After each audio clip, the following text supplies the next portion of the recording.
તો રાજકોટમાં બાગેશ્વર ધામના ધીરેન્દ્ર શાસ્ત્રીના કાર્યક્રમને પહેલા જ મોટો વિવાદ ગરમાયો છે। વિજ્ઞાન ચાથાના ચેરમેન જયંત પંડ્યાએ બાબા ધીરેન્દ્ર શાસ્ત્રી સામે ગંભીર આક્ષેપો કરતું નિવેદન આપ્યું છે। તેમણે જણાવ્યું છે કે ધીરેન્દ્ર શાસ્ત્રી જ્યાં પણ જાય છે ત્યાં વિવાદ સર્જાય છે અને તેઓ પરચા કાઢવા તેમજ દિવ્ય શક્તિના નામે લોકોમાં અંધશ્રદ્ધા ફેલાવી રહ્યા છે। વિજ્ઞાન ચાથાની ટીમે જાહેરાત કરી છે કે તેઓ દિવ્ય દરબારમાં જઈને સૂત્રોચ્ચાર કરશે અને બાબાને ખુલ્લા પાડવા પ્રશ્નો પૂછશે।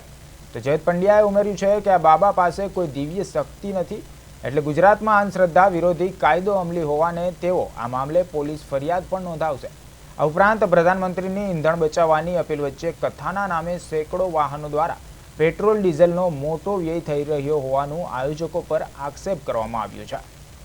રાજકોટમાં 5મી જૂનથી 7મી જૂન દરમિયાન રેસકોર્સમાં સનાતન સેતુ હનુમંત કથાનું આયોજન કર્યું છે, તેને જાથા આવકારે છે। બાગેશ્વર ધામના ધીરેન્દ્ર શાસ્ત્રી જે કોઈ જગ્યાએ જાય છે ત્યાં અશાંતિનો માહોલ, નાત જાતના ભેદભાવ અને દૂષિત વાતાવરણ કરે છે, તેનો સદૈવ વિરોધ કરે છે। દિવ્ય દરબારના નામે અંધશ્રદ્ધા ફેલાવે છે, આવી પરચીના નામે લોકોને ગુમરાહ કરે છે, બ્રહ્મા નાખે છે। આ બાબા પાસે કોઈ પણ પ્રકારની શક્તિ નથી, લોકોને ઉઠા ભણાવે છે।